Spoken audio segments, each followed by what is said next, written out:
lets it go to the sideline. Pick six. Tommy Hill, the short run to the house.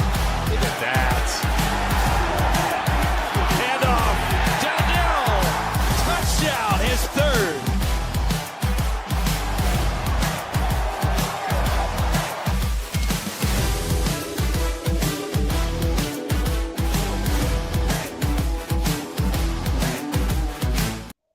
What's up, everybody? It's Monday night. It's Cornhusker Connection time. I'm Brandon Shanahan, joined as always by Tyler Sprinkle and Brooke Byrne.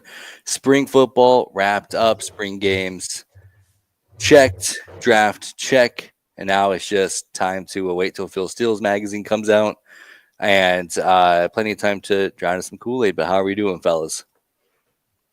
Good. Long time no see. Yeah, a little bit of a hiatus, but we're back and better than ever. You mentioned something I'm unfamiliar with. This magazine you speak of. What are we expecting to be in said magazine? Oh man, I mean it might be my favorite purchase throughout the year. Phil Steele's magazine. I always get the VIP purchase. I get it early. I get the digital version. Okay. Love it. It's always to me the start of football season. It's like, okay, now I get to learn from somebody who's been doing this longer than anybody else about every single team. Not as much information about Nebraska per se, but about everybody else. That's where I really dive into. Pick Six preview is also up there in the magazine. I imagine all the magazines will have Nebraska predicting 11-1 college football playoff semifinals minimum. Still building up, of course, but I imagine that's where the consensus media will be. Okay. I like that. I can appreciate that. Let's see. First thing I wanted to talk about, we got a lot to catch up on. And Tyler brought up the draft right before we started, so super juiced about that. Two Huskers drafted in Ty Robinson and Thomas Fedoni. If I'm selling you guys apple pie and telling you that this is a good thing, is this will be the last time that only two Huskers get drafted for a very long time. I feel very confident about that. Super excited for Ty getting to go to Philly. That's such a good spot for him. And Thomas Fedoni going to New York.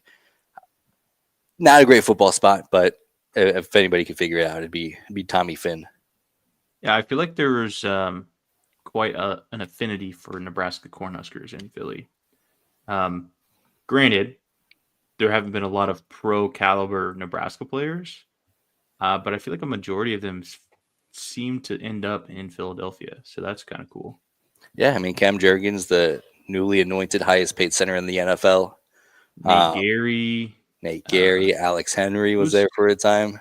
Who's the fucking tight end? Damn, I can't remember his name. He's like their Jack Stoll. Yeah, Stoll's there. Yeah. So they like their Huskers there. I can appreciate that. Was really hoping, and I didn't think it would be possible until the draft got underway and we saw how the chips are falling. But I was on my knees praying for Ty Robinson to get drafted before Shooter Sanders. That would have been the cherry on. Is that he? Did he? He went in the fourth. Yeah, he's in the fourth round. Fuck me. All right, I'm rusty. God is good. Allah, Buddha. And then let's also not forget all the UDFAs that we had as well. Yeah. A good amount of them started rolling in. Just had Tommy Hill went to the Vikings. Yes, there's a couple of guys. Micah Mazuka's going somewhere. Banks went to Baltimore. Yeah. Banks, undrafted free agents. Mazuka got a mini camp invites. Mikael Sherman got a mini camp invites. Isaiah Nayer, undrafted free agents. Ben Scott, UDFA. Jake Myers, career high 7 RBI. So shout out Jake Myers. I'm just scrolling through here. Brian Boom Shaney going to the Giants and revitalize that franchise one step at a time. So a lot of Huskers getting to that next level, which I do feel like is progress. I feel like it's easy to look at the number of players drafted, the highest player drafted, and go, woe is me. But I'm juiced. I think a lot of those guys can make rosters. I think guys like, I don't know, like Nair and Banks maybe could pop off and figure out something that didn't work here. Thomas Fedoni for sure, super athlete. I would love to see him pop off. I mean, I'm happy with it. I wish it had gone better. I'm so curious to see what will happen with Tommy Hill above everybody else. Yeah, I don't know. I think if he plays, I think he is probably like a 4th or 5th round pick if he plays the entire year. Just with how the draft ended up shaking out, it didn't seem really feasible for a corner to go super early. So I think if he plays the whole year, he's going probably around tie or maybe 5th round, potentially 3rd round. So I think just not playing really hurt him. I mean, he still has all the potential in the world if he can stay healthy, which is the big question. But super happy for everybody. I mean, that's a big step in the right direction for us as a program. If you want big name guys to come there, you need to produce NFL talent. And I think that this is a good step. We haven't done it at least at this volume. And I know a majority of them are UDFAs or minicamp invites. But I think that we haven't had this kind of NFL production in quite some time. So I'm excited to see that happen for us. Yeah, Tommy Hill, if you guys remember, had a first round grade by some guys coming into the year. And I saw someone had an article about him that they're excited for him to get into Viking camp because obviously he's a great cover guy and man. And I didn't see this, but the article said Travis Hunter was like singing his praises. It was like he's the best DB he went up against all year. So like Tyler said, if he stays healthy, then he definitely has a good shot to like get on that roster and maybe get some run there. So high hopes for him. Yeah, and he's stepping into already a really solid defense. So if he can just complement that for at least the first couple of years, maybe grow into his own and really be impactful. So that's really exciting. And that also brings us to what's next for the NFL draft. Because I'm looking at the guys that we're bringing in this year, and I think just the top 3 transfers that we get in should be draft picks, let alone all the other developmental guys who are going to be going to the next level. So I guess as we're looking towards the 2026 NFL draft, I got to imagine it's better than 2, and I got to imagine it's better than the 4th round for a top guy. Who are some of the guys that you guys think could really pop off this year and kind of get Nebraska back on track with racking up draft picks? The favorite, I already saw a mock draft with him in the first round, is Elijah Pritchett. Just he's such a force with his size, and he obviously like starting all 12 games at Bama last year. He had some ups and downs, but it sounds like he's fitting in well with our O-line room. So he plays well. Like he could work himself into like a top 15, top 10 spot. Yeah, that's what I'm thinking too. Yeah, that's where I'm looking for to break that spell of first round draft picks for sure. Dane Key and Rocco Spendler, the other 2 top transfers. So I think, pending absolute disaster, pending catastrophic injury, those guys could probably go into the NFL today and contribute. Oh yeah. And I got to imagine that they're not coming here being like, oh, well, I need to have a good year to get drafted. But it's like, what is this ceiling here? What can I do to pop off? So I think those guys are no brainers. And then you're looking at maybe Emmett Johnson having a breakout year. Running backs are tricky to get tape on, but the defense, I think, is when we really start to see some of this really high-end talent. And if not this year with Elijah Pritchett, certainly the year after with some first-round guys. Absolutely. The goal for me is in 2 years' time, we get Dylan in the first round. I think that just would open up a ton of opportunity for us as a program getting these high-tier guys because he was kind of the one to really see the vision. And if it works out for him, I think I have goosebumps thinking about it. How impactful him going in the first round would be for our program. Also, another name in 2 years I could see going in the first round is Ja'Cory Barney with his Yeah. speed and production. He had, just as good, if not better, of a year than Dylan as far as, catching Yeah. balls and yards after catch. Obviously not a big body, but he won the sprint competition at the Husker games, the de facto spring games. So fastest guy on the team. You think if he tests well, I mean, his tape is pretty good so far, and if he keeps improving and putting up better numbers, there's no reason he couldn't. The thing I'd like to see with him, and it's not his fault, that's just kind of how we had to run the offense last year. But I'd like to see more route running from him, not just gadget plays, if you will. Again, not his fault. That's just kind of how we ran the offense with him. I'd love to see him get out there and run some routes and run them really well. And if he can do that, I think you're exactly right, Brooke. I think that'd be awesome. And also, not to we haven't even touched on the defense, like Williams, Nawari, and Keona Davis. I mean, built like Greek gods on the defensive line. You got to think their size is going to get them into the top 2 or 3 rounds. Yeah, if they can produce at all. Yeah, and you're mentioning the defense. I don't think that Sayer Wright is going to do anything crazy to make his draft stock jump up super, super high. But I'd love to see him be like a 4th or a 5th round pick. Hell, I'd love to see him be a 3rd rounder. But I think that he has at least from what he showed last year, I think he has the ability to be an impact corner pretty early on in the NFL. He's another one that would have to test well, but yeah. if he picks off 5 or 6 balls this year and has good tape, there's no reason he couldn't be like a 3rd round guy. Yeah, all exciting. Everything's exciting. I'm excited. Everything's going to the moon. Stocks always go up. I'm waterboarding myself with the Kool-Aid right now. I'm pumped up. I'm ready to rock. I do want to throw out one other wild card for the draft next year, and it's such a wild card because we don't know what it looks like, but that's Heinrich Harburg. Because you mentioned Ja'Cory Barney winning that sprint race. My internet's cutting out. I got to go. And Heinrich Harburg was right behind him. I mean, dude's a freak of an athlete to the point where I didn't even realize how freakishly fast he is. He's just so this is a tank. So I never figured him to be a burner. But I mean, my gosh, because he's going to test well.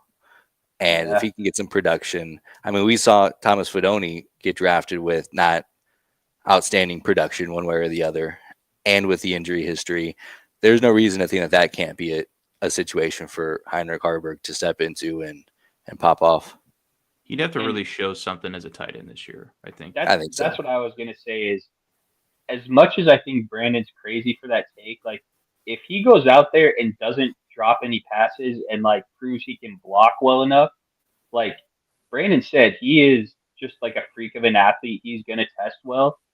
I mean, he could make himself a lot of fucking money this year if he, just does the little things right. Yeah, and as I'm saying that, the Broncos drafted a guy that played 1 year and caught 4 catches for 4 touchdowns. I was thinking he'd be the perfect next Taysom Hill in Denver. Come on down. Did you guys see? I mean, I know you guys don't follow college basketball too much, but there was a first-team All-ACC power forward that hit the transfer portal and committed to Clemson football after being All-ACC basketball at Clemson. Really? Yes. How does that work? I didn't see that. I don't know his first name, but it's Shefflin or something like that. It's a real weird one. So did he enter the transfer portal and then they're like, hey, just come play football? Yeah, Dabo recruited him to come play tight end. Wow. That's such a Dabo Sweeney move too. Oh yeah.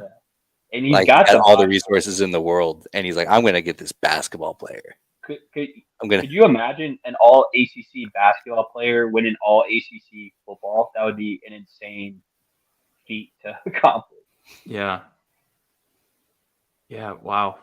I did not see that. That's interesting. Yeah. I love it.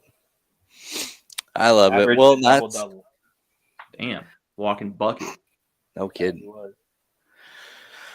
Also, some spring transfer portal additions now that the spring portal has closed. Not a whole lot of departures not as many as I expected with the roster size, but also worth mentioning the house settlements likely to not strictly enforce the 105 limit this year. It seems to be the trickle in, so hopefully that has something to do with it. Will certainly be a hurdle down the road, but some cool commitments, some cool transfers. One I wanted to hit on in particular, Kyle Kunanen, another kicker in the outstanding kicker room at Nebraska, coming in from Cal, 9 out of 15 from last year at Charlotte. Sounds like there was a degree educational issue at Cal Berkeley. He couldn't get into the degree path that he wanted. So, the N stands for knowledge is what I'm told. So gets an academic powerhouse and another kicker in the room. Because I also heard from Sean Callahan that John Hole's at 100% healthy now. God damn it. That Nico kid hit the portal too. The freshman from New Jersey. Yeah, we lost a quick here in the portal. Got another one back. The vibe is that he'll go out and compete for the starting job with Tristan and John. So Mike Eckler really cleaning house. Isn't that crazy that maybe they'll have two different guys do kickoff and kick field goals, but now you have three legit big time kickers on your roster with this transfer. Obviously, we saw Hull, really figure it out at the end of the year last year, and Alvano was a 5-star kicker. So, that job, the race for that job's got to be intense. The fact that you have three guys that could really, win.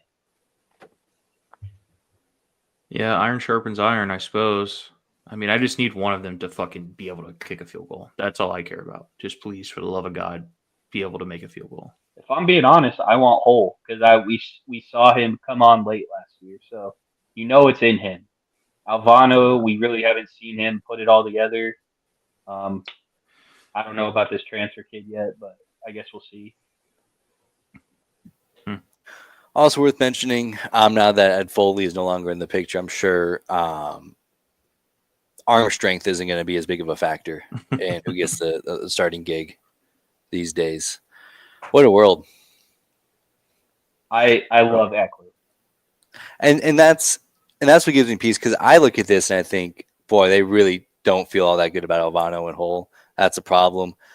But knowing that Mike Eckler's driving the boat, it's he'll get it figured out. There's no, knock on wood, I feel like I say this about every aspect of Nebraska football over the last 10 years. There's no way that it's as bad as it was last year. There's no way that this is going to be a problem moving forward. Fingers crossed. Fingers crossed. I'm with Brooke on the wait till I see it train for the kickers, but everything else, I'm all in. Well, my thing about the special teams unit is that, obviously the kid from Washington is a really good punter. And the fact that we let him walk because he didn't fit Eckler's vision is really, I love that. He just, pretty much a straight shooter, and he's a no-nonsense guy. He's I want to do this. This is what I've done at other stops. And, all he did was have the #1 special teams unit in the nation at Tennessee. So, he knows what he's doing, and he's not going to accept less from anyone. So, I love it. He's got my vote 100%. And I'm not worried about that in particular, but what I am worried about is sometimes you just don't have the talent that you need. And that's kind of what I'm worried about. Well, now we got his three first. guys, so. Yeah, that's true. That's true. I've just been scorned too many times to be able to think that this is okay. I know I have faith that it's trending in the right direction. I just need to see it. Absolutely. Yeah, it's one of those things where I feel so good about it that I think I'm missing something. I have to be missing something. Every or there's gonna be another. I guess in that defense, there's always some mystery wormhole that opens up underneath Memorial Stadium every season. Because before this year, I had not thought of a long snapper one time in my football watching career. Now it gives me nightmares.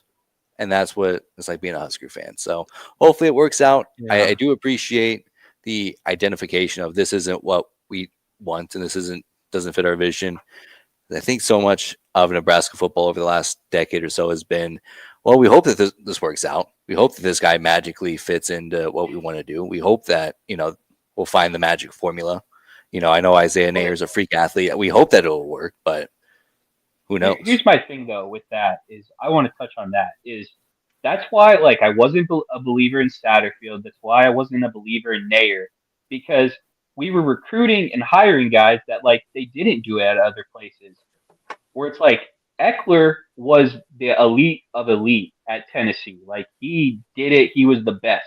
So like that is like something I can get behind. So if for some reason our special teams isn't good this year, we know it's pretty much a personnel thing. Where it's like with Satterfield, it's like South Carolina fans were pushing him out the door. They didn't want him so bad. And I'm like, why on God's green earth would we want to hire a guy like that or sign Isaiah Nayer, who's never put up numbers anywhere? It's like, yeah, like in theory, Nayer is like a big body and should be good, but like at some point you have to do it or you're not that guy. And to me, Mike Eckler has proven he is that guy. So until he gives me reason to pause, I mean, I'm not worried about it. Yeah. Again, it's nothing against him. It's not that I don't believe in him. I know we're in good hands there. It's what you said earlier. I think it is a personnel issue, and I'm worried if we have the right personnel in there currently. Yeah. Because it's not. Hopefully. When did he join the staff? Was that February? Yeah. Yeah. Pretty close to New Year. So it's tough to get the guys that you really want in there during the spring portal. So that's all I'm saying. It's nothing against Mike Eckler at all. But I just need this to work out. The thing about Foley is like, we would get punch block or miss kicks and it's like we wouldn't adjust. And like you get the vibe from Eckler, like he's not gonna put up with that shit. Like if you're not doing the job, like we're gonna get someone else in there. And like you said, I need to see it too to be a full believer in it. But like, I feel really good about this one as opposed to other hires in the past. Yeah, I feel like with special teams more than anything, it's like he can come in and just clean it up. And like we might not see the ceiling of what the special teams unit can be in this first year with Mike Eckler, but boy, God, I mean, get the ball to the holder, hold the ball on the goddamn ground, and kick it through the uprights. Exactly. And we'll figure everything else out later. How much better would our record have been last year if our special teams was just average, not terrible? Do you think 9-3, 10-2? I think 2 more wins at least in the regular season. Yeah, I think for sure 1. You can make the argument for 2. Yeah. So that's what I'm excited for is like not only just being competent and hopefully just like winning the special team battle is just huge for us having like a young quarterback and just helping out our offense and defense, like winning field position battles. I'm excited for that to hopefully. Hell yeah. I did also want to note, since we were talking about the spring portal closing, I mean, I feel like I've been beating this drum quite a bit when a bunch of players were leaving in the first initial portal window opening. The fact that we didn't really see anybody other than one person getting dismissed, and then maybe a kicker, some guys here and there. I think it just goes to show you that Matt Rule was just very upfront and honest with where these kids were going to play and if they were going to play. And he basically laid it out and said, you should probably transfer because I don't see you getting much time here. So that makes me feel good. It's not people leaving because they want to leave. It's because they don't have any playing time. And on the flip side of that, I love that Matt Rule stood on business with Mikhail Jabair, or however you say his last name. Mm-hmm.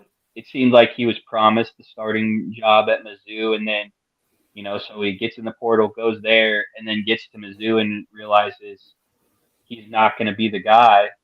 and then he wants to come back to Nebraska. It's like, no, that's not how that works. He's like, we had a vision for you here to like, be a part of what we're doing, and you thought the grass was greener. Like, don't come back because it wasn't what you thought it was. Like, Yeah. you wanted to go. Yeah. I don't disagree, and I do love that too. And the crazy thing is I think that we could probably really use him this year. But the fact that we're saying we are not a stepping stone for anybody, we're not your fucking backup plan. You either want to be here and you're all in, or if it's fuck me, it's fuck you. And turns out it's fuck you, buddy. I honestly don't know that it would have been nice to have him because he was impactful on special teams, but it's like we got the Miami boys, foaming at the mouth for playing time, and obviously McGahee and I'm blanking on the other name. Christian Jones right around the corner. Yeah. We haven't seen him yet, but Or are you talking about Vincent Shavers? Yes, Vincent Shavers. Yes, obviously played. Shavers played so good in the bowl game, and McGahee had his moments too. And then you have Dawson Merritt, you have Christian Jones, young guys. It's like we got guys in place. So yeah, and what I meant with that is to have that like leadership in that room, to be able to tell these guys like, this is how you prepare, this is how you handle classes and playing football. I think that can go a long way. Is he the right guy to do that? I don't know. But it's always nice to have a guy that's been there and done that a couple times. We do still have Javin Wright, who has been there for a bazillion years. So, I mean, I think that's the exact kind of guy that you're looking for, especially a guy who like fought to get a 7th year just so he can stay at Nebraska. Now, granted, he might be working on a second doctorate or whatever, but even the guy that just got a scholarship, running around playing with his fucking head on fire. Yeah. I'm excited for him. I think I love that shit. Do you know how good you have to be as a walk-on for your coach to stop practice and be like, get him off the field. He's so good, I don't want him getting hurt. Yeah. He's going to be running with the ones. Like, do you know how good you have to be as a walk-on to get your head coach to say that about you? Yeah, that's awesome. What a moment. Insane. So, and I love that. And maybe this is just me glazing Matt Rule, but I love that he made it a point to be like, look, if you do things right and you play well, I'm going to reward you just like I rewarded, this young fellow with a scholarship and potential starting reps. Like, that's awesome. Yeah. I love that. Like, it's all earned. So cool. Yeah. I mean, good for that kid, in today's world, like being a walk-on, and like, he's not even from Nebraska. He's from California, and they said there was a mix-up last year whether or not he was even going to be in camp. He still showed up and just like worked like crazy, and now went from walk-on afterthought to starter. Like, good for him. Yeah, love that. Keeping the tradition strong at Nebraska. That's my favorite shit. I love it. This is also cool to see how much energy that infused into everybody around them. Yeah. And like, it's not just, it's not like those videos where you see the pitcher get called in the manager's office. Like, oh, you're going up to the show. Like, everybody's so juiced for him, and that rocks. Yeah. That rocks so much. I love this shit. Love it. Bang. So we were adding players not just through the transfer portal or our first 2027 commits. Trey Taylor, welcome aboard. Borderline 5-star. I think consensus top. I think he gets as high as 49th in recruiting rankings, and 5 stars usually drop off after 40. So he's knocking on the door of that 5th star. So he's very highly touted recruit. And outside of Dylan would be the highest college football or quarterback recruit that we've gotten. Also with no ties to Nebraska. He doesn't have like his name in the stadium already. No family ties. He just looks at Nebraska. He looked at Illinois. He looked at some other schools and thought, no, I'd rather be a Husker. And that, I mean, I see so many green flags with this program, but it is very high up in there. He did some funny shit too. Burned a couple bridges, but that shit was funny. Honestly, though, I know it came off. He was being the way he did it, he could have done it better. But at the same time, he's a 17-year-old kid. Like for the starting quarterback Illinois to call him a cornball for Yeah. psyching people out That's is crazy. Loser. I don't think there was a world in which he needed to apologize. Like he could have just been like, yeah, I handled it poorly, but I got carried away in the moment. It's like I don't know. I feel like they're the cornballs for being mad at it. Like piss off. Yeah. I also don't want to get too excited because there's a chance Yeah, it's 2027. as it gets closer, Yeah. the bags start rolling in and he starts thinking about his commitment.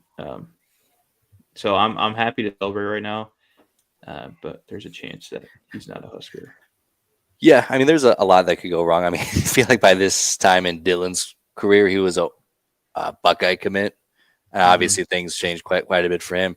And I mean, we got a stacked quarterback room through and through with obviously Dylan Raiola, then TJ Lateef, elite 11 quarterback, and this guy who's I'm sure will be an elite 11 quarterback when his time comes. But yeah, a lot can happen between now and then.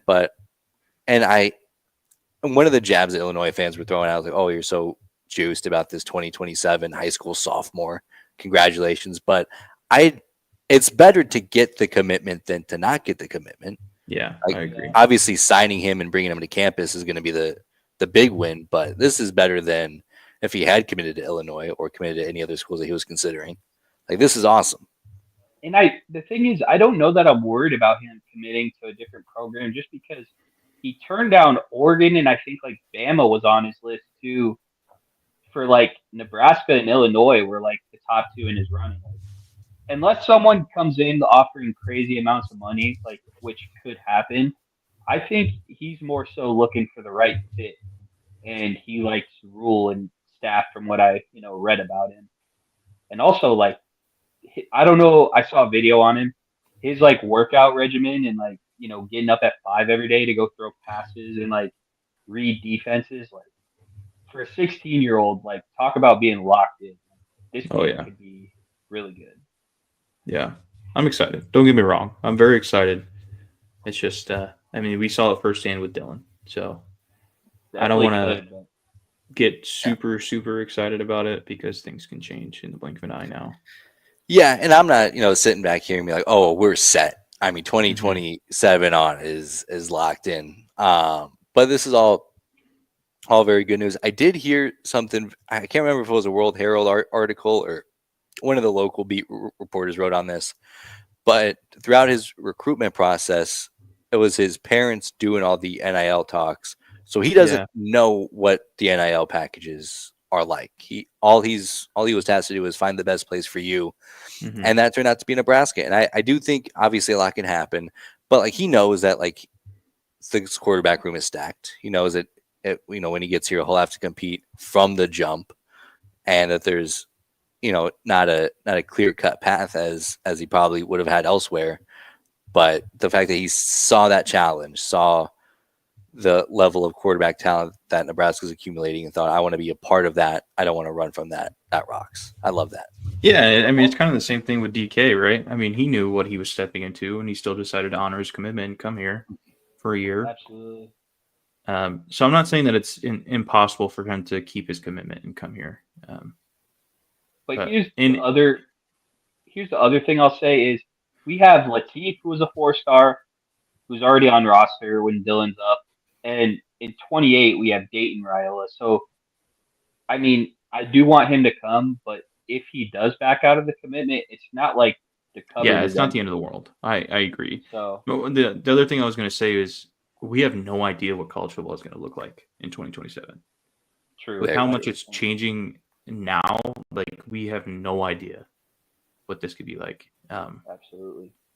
I mean, shit, they could be signing 2-year contracts by the time he gets to campus. So, yeah, I don't know. It's going to be different, but it's exciting that we're getting these big name guys to commit at least initially.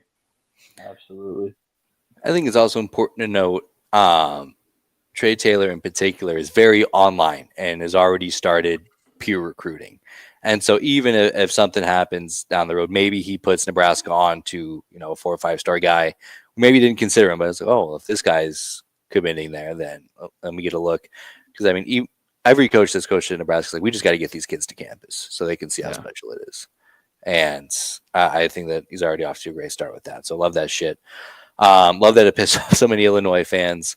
To play devil's advocate, if there was an in-state guy who threw a Nebraska hat, I think I'd have poopy pants about it too. So I get it. Yeah, we garner respect around here. Nobody would do that to us until it happens next week. But as of right now, nobody does that to us. No, and then even if that did happen, I wouldn't expect Dylan Raiola to get on Twitter and throw a temper tantrum about it. But I mean, Dylan's a grown man. He's 19 years old now. He's played college football for a whole year. He's been a starting quarterback. There's no way that a quarterback that mature would go on and piss his pants. I will say Trey Taylor missed a huge opportunity to wear a Nebroys shirt into his commitment announcement, and then like that would have went so hard to bring back the Nebroys kid. That would have been unbelievable. Like he has his family right behind him, other than a Broy's kid, who you don't even recognize anymore because he's probably a grown up. And then the Nebroys kid rips off the half of the shirt that he's not going to. I don't know. That rocks. Let's see here. There was one player that we didn't get. Chamar Brown. We don't have to spend too much time on this. Would have loved for him to come to Nebraska.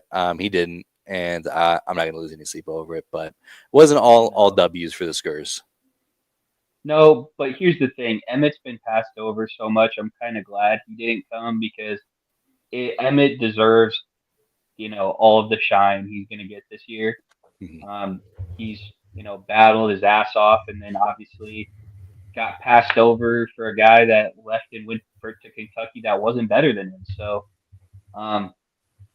and also, Jalen Lloyd is a weirdo for saying he made a good choice not coming to Nebraska. Like, he was given every opportunity here and, wasn't good enough to stay on the field and then wants to, chirp about Nebraska being a bad place. Like, we get it, man. You're salty. Move on. Yeah, I saw that. That's a bummer. No, I was really rooting for him at Oklahoma State. He's not on the hate list, but I will say if he goes out there and balls out at Okie State, I will allow him to say two more things about Nebraska. But only if he is a Big 12 Player of the Year. That's it. If he, I'll amend that a little bit. If he puts Zane Flores on the map, then it's a net positive for the state of Nebraska. All right. Yeah, that's not going to happen. But. I wouldn't bet on it, but it is what it is. Let's see what else is around the world of college football. Newsflash, buddy, you ain't Des Bryant and you ain't Justin Blackman, so pipe down, pipsqueak. Hey, you said it, not me. Michigan, some news out of there. Shocker, the pristine program that is Michigan Athletics. How absolutely disrespectful is this? Shout out Grant Canyon. Disrespectful. And I hope they take. I have a feeling they'll take it just as that is the fact that they saw their schedule and thought we'd rather him miss the Nebraska game than anything. I did see someone talk about their AD stepping down because of they think there's more to come with this. And if that's the case, holy crap, is this going to be a big deal? I mean, you don't self-impose a 10% of the year suspension on your head football coach if you're not just trying to cuddle up to the NCAA or the Big Ten to not throw down harsher sanctions. I mean, this is the second time they've self-imposed stuff, and I think it's just the weirdest thing. It's like they know they're in trouble, so they're like, "Oh, we'll slap ourselves on the wrist before the NCAA does anything." Yeah, weird. Yeah, it's like when you're growing up and your brother or sister, you hurt them and they're crying. You're like, "Come on, hit me! Don't tell mom, hit me." That's what. Don't tell mom. Yeah. That's what this is. Yeah, I nail on the head. And I don't know exactly what's going on, but I got to imagine that any committee of power would look at this and be like, okay, well, he was actively involved in the sign stealing allegations. He is now involved in another advanced scouting case. Like, repeat offenders got to get the hammer, right? Like D3 postseason, yeah, delegate, relegate them. for the Throw next the 30 book at years. D3 program. After 30 years, we can reconvene and decide on the punishment. I think Jim Harbaugh should have to self-impose ban for the Chargers. Yeah. He has to drop 50% of his roster. Yeah. He has Including to do, giving up all Big Ten players on his roster. Yeah. He has to do 2 million burpees, and he's good. In his stupid fucking khakis. Yeah. I love khaki pants. He has to Yeah, say, I can tell. while he's doing the 2 million burpees, he's got to just repeat over and over who's got it better than us. Nobody. So nonetheless, I think this is fun. I would look like the big conference game, first big conference game for Bryce Underwood, assuming he's the starter, which I might not be, but I'd imagine if you give a guy $10 million, you gotta see. He's got to start week. He's got to start week 1. Got it. It's going to be Mikey Keene. I'm telling you. That makes football sense, but I mean, what are you gonna do? Give this guy what happens if you give him $10 million? You don't start him, and then just enters the transfer portal anyways. That'd be Well, so then you're sick. dumb. I mean, that's where we're at. Well, I mean, that could still happen depending on what they decide to hand out as punishment. I guess that's true. Yeah. I love it. Yeah, Hater Brandon enjoys this. Also, I'm sure that somewhere Trev Alberts is screaming and kicking and crying because newly appointed Nebraska Athletic Director Troy Dannon is now on the College Football Selection Committee, which Trev Alberts has been begging and pleading and pissing his pants to get on ever since he got to Nebraska. Upgraded Texas A&M, and they still don't want him. So shout out Troy Dannon. We got somebody on the inside now. Hey, Trev, you like apples? Because how about them fucking apples? Yeah, Some get him. bitch. Stupid I whore. just imagine anytime he walks into a room with these people, they just start booing him. Boo. Like everybody stops talking because they were very obviously talking about how much they hate him. Yeah. Yeah. Boo. God, I hate Trev Alberts. That's what you get just for wanna- being from Iowa. Yeah. Now we have the second Nebraska athletic director to serve on the playoff committee. Shout out Tommy Osborne for stepping in. Now Troy Dannon and never Trev Alberts. But shout out the Huskers. Yeah. Making college football better, getting rid of the old man. That's right. If it fits, it shits. Absolutely. So last piece of business on Hater Brandon's agenda tonight. Scott Frost still talking about Nebraska's for some reason. On one hand, I kind of appreciate the transparency and a lot of times you don't ever get to hear true feelings about a divorce like that. But I'm happy that he keeps yapping.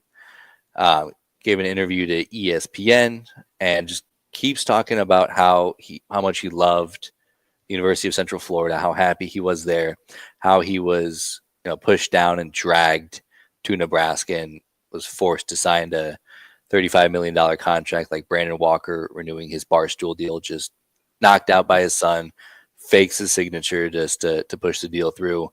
I feel like I've been a very adamant Scott Frost defender. I wish it would have worked out. I felt like it was very close to working out.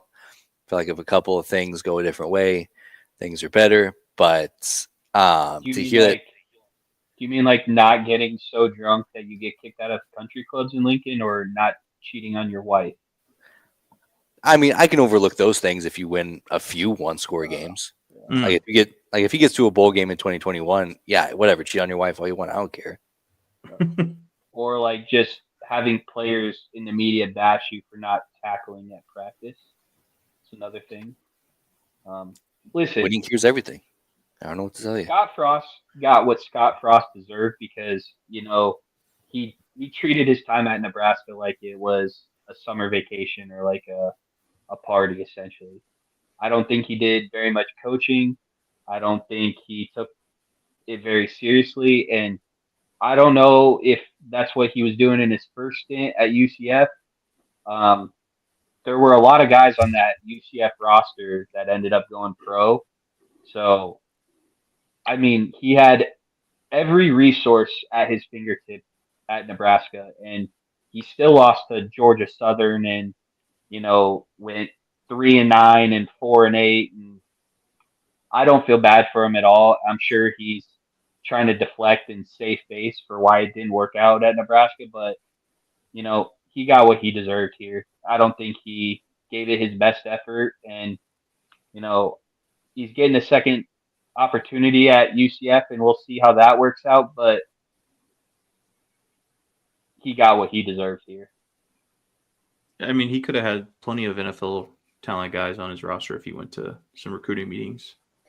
Yeah, I mean, Dylan Raiola, he showed up to a recruiting meeting with the best quarterback in the 24 class drunk.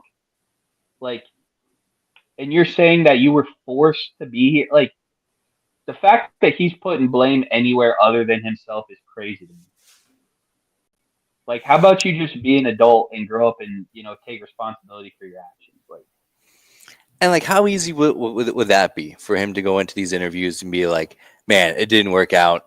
I wish I had been better. I wish I learned a lot, and now I'm ready to start fresh in Disney World." Like, how easy would that be? yeah. I mean, just to be like, it didn't work out for a number of reasons, partly my fault, partly, outside factors. Sure. Like, I'm sure there were some things there that, probably hindered him. But at the end of the day, it's like he was the biggest problem with him not working out here. So, And yes. one thing that always sticks with me is when he got hired, there was this article thrown out like as he got hired, talking about how he was very pissy that the news got out before he could like conclude his time at Central Florida. And the way that the article was framed was that I don't know, it's like I hate this analogy, but it's the first one that came to mind. It's like when you get an ugly girlfriend and you're not quite ready to bring her around to the fellas, but then somebody like leaks the information before you're ready to put her out there. And all of a sudden you're like, man, maybe this isn't what I wanted. And I don't know. I think, and there's probably was a lot of external pressure to come back to Nebraska, but that's the obvious thing to do. He wasn't going to stay at Central Florida. It's not like Here's the thing. The man was paid $35 million to, revive his alma mater in his home state where he grew up. Like, yeah, there's going to be fucking pressure with that, but that's why you get paid $35 million. So I really don't feel bad for you. Like, that's why you get paid so much. I mean, like, what are we talking about? I always wondered what would have happened if Jimbo had left Florida State the week before and that Florida State came open at the same time that Nebraska job was open. Because I mean, he would have taken one of those jobs. He wasn't going to stay at Central Florida. It wasn't like he had this perfect paradise and this football juggernaut at Central Florida. It's just that's not what anybody does. And yeah, it's great to look back in hindsight and be like, oh man, I went 13-0 at Central Florida and didn't make it to a bowl game at Nebraska. I should have stayed at Central Florida. Like, yeah, that's easy to do, but that's not reality. You wouldn't have stayed at Central Florida anyway. I wholeheartedly believe if he takes the Florida State job, he probably gets fired faster than he did at Nebraska because he's not from Florida State and there's not some loyalty to retain him. It's like, yeah. I mean, at some point you got to take responsibility for the work you put out there. So I'm curious how that would have played out at Florida State. Because I also feel like COVID bought him an extra year. Because, like, I mean, how can you judge anything on what happened in that COVID year? And then Trev, yeah, it is what it is. But that's the only thing that I wonder would have happened. I found this great article from Athlon Sports from around that time predicting who will be Nebraska's head football coach. So I would like to go down what if memory lane here, because Oh boy. I remember at the time it felt like internally it was Scott Frost or bust. Like if we don't get Scott Frost, we're cooked. Like it's actually over. But some interesting names got thrown out here. I know one that's for sure on the list. What are you thinking? Matt Campbell was for sure on that list. Well, let me just. Matt Campbell's mentioned 3 different times, so that's I knew that. That's an absolutely great guess. Matt Campbell was thrown out around here a lot. A lot of folks kept saying that the thing that would keep them from hiring Matt Campbell was his $9.4 million buyout. That can't be true. $10 million can't be the difference. And that's nothing now, I feel like. No, that's nothing then. I mean, if you have your guy, yeah, get him. 15 million. Here's a tip. Here's a 20% tip. Just give him to us. Yeah. Now I do love Iowa State and I do love Matt Campbell. I have a hard time envisioning this going very well. Yeah, I wasn't on board with this one. Matt Campbell is a big name thrown out there, and I'm trying to. I guess we can take a look here. Jason Candle, another name. Who the hell is that?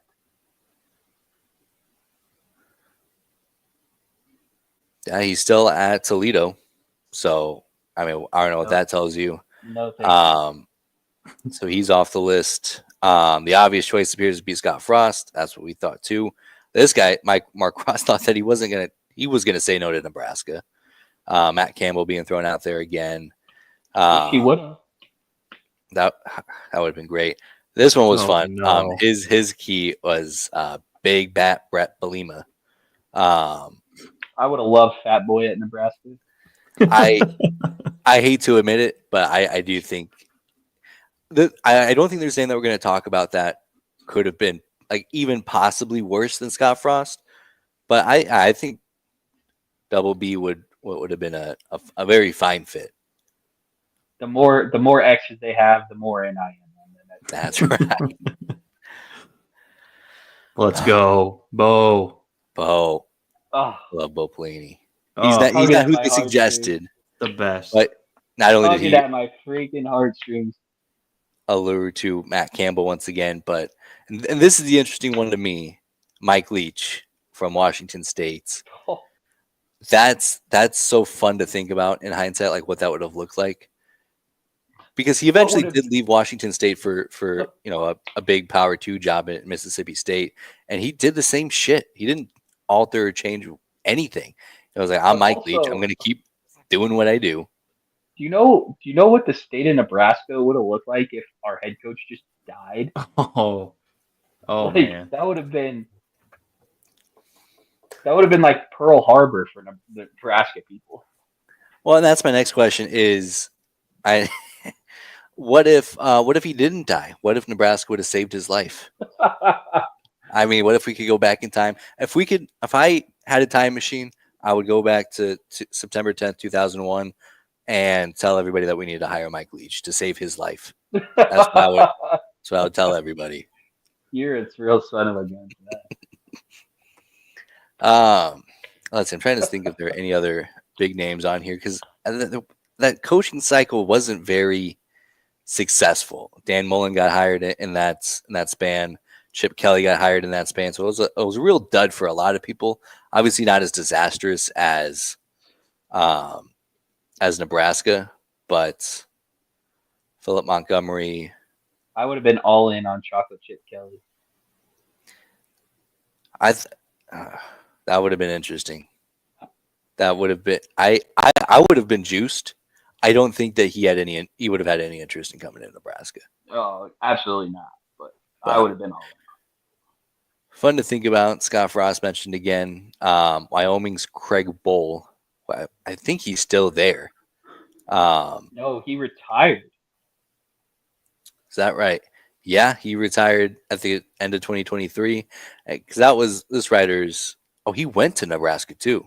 I didn't even realize that. Yeah. Craig Bowl would not have been a good hire. It just You don't think so? he Mike Leach again. he just like screams a group of five head coach to me because like he played like a very old school brand of football, like low scoring, good defenses, bad offenses. Like we would have perennially been like 7-5 or 6-6 with him. I think. I don't think there's a world in which we're winning 10 games with Craig Bowl. Well, so my final real question is the path that we took of a big swing and a big miss on Scott Frost better than taking that route where we get a guy like Bull with a low ceiling just to kind of steady the ship for a few years? Or is it better that we turned into such a dumpster fire that we got so aggressive and so urgent when it came to the Matt Rule hire? I like that we took the big swing because for as bad as it went, like it could have equally went just like as good. Like if you tell me in one hand I have a steady program at 7-5 or 8-4 for the next 5 or 6 years, or in the other hand, you could roll the dice and be a dumpster fire, or you could win like a natty. I'm rolling the dice. I'm right there with you because I look at a school like Iowa who's praised a mediocre coach for 2.5 decades. And I think, yes, they've been stable. Yes, they've obviously had more success than Nebraska recently. Obviously, they've spanked Nebraska's behind as father many times. But I wouldn't want to be them. I wouldn't want a team like Nebraska Yeah. at their worst point in history to be our Super Bowl. I wouldn't want that. I like swinging for the fences, even if we come up very, very empty. And we came up very, very empty.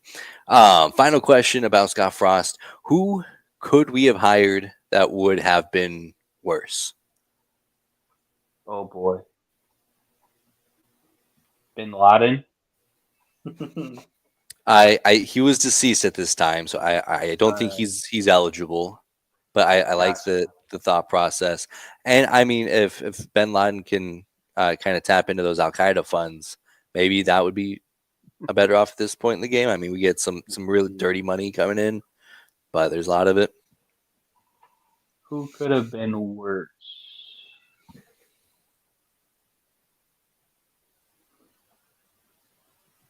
Nathaniel Hackett. Right on, buddy. Right on. I accept that answer. That's a very good answer. I think he was awful. I think he would have been. Okay, I have to ask this follow up. Would he have been worse at Nebraska than he was in Denver? Yeah.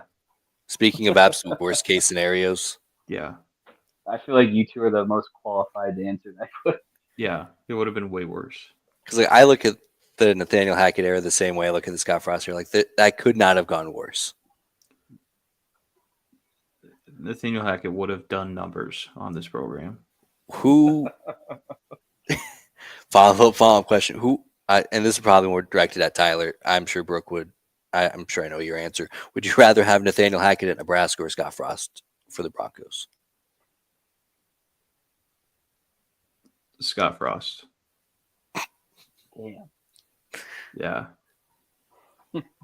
Because at least, Scott Frost is handsome in his own way. You have the cool saying, the Frost warning. At least he has that, The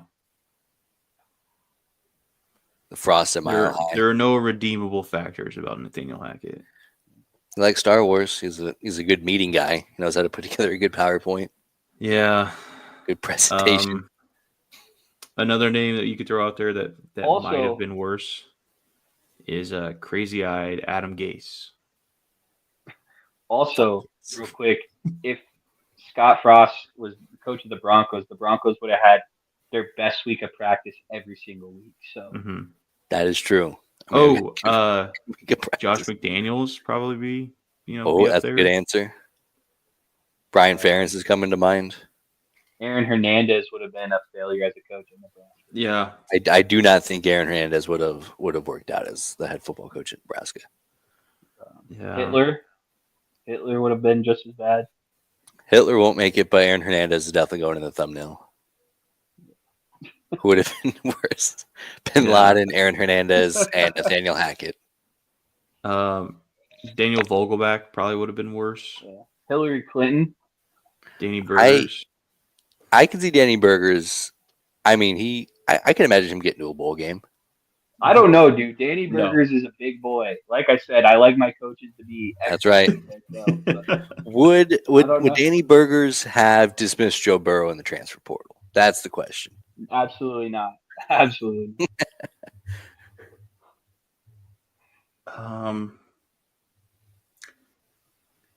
Ooh. Who are some coaches that have failed as of recently? Chad Morris is a historically, like if you Google worst coaches in college football, Chad Morris is up there. Giving him the keys to the castle would have been a disaster. Art Briles probably would have not gone too well. Mel Tucker, evidently. Who? Bobby Petrino. Bobby Petrino. Larry Sandusky would have. He's not coaching anywhere. Jesus. Joe Pa. Say what you want about Joe Pa. That guy can coach the ball. Hell yeah. Dude, he was too damn old. He didn't know what was going on. They grew up in a different era. That stuff was okay. It's a different era. Oh, Joe Pa. Always known for knowing stuff and shitting his pants on the sideline. We'll never forget him. All right, fellas. Well, that's all that I had. Anything else that you want to tap into before we sign off? Go Big Mets. Go Big Broncos. Go Big Red. Pay Pete Crow Armstrong whatever amount of money he wants. Well, we gotta lock up Kyle Tucker first. Pay them both. All right. Okay. $1 billion between the two. I'm cool with that. Not my money. Sure. 1.5 billion between the two of them. Even better. All right. Good. The art of the deal.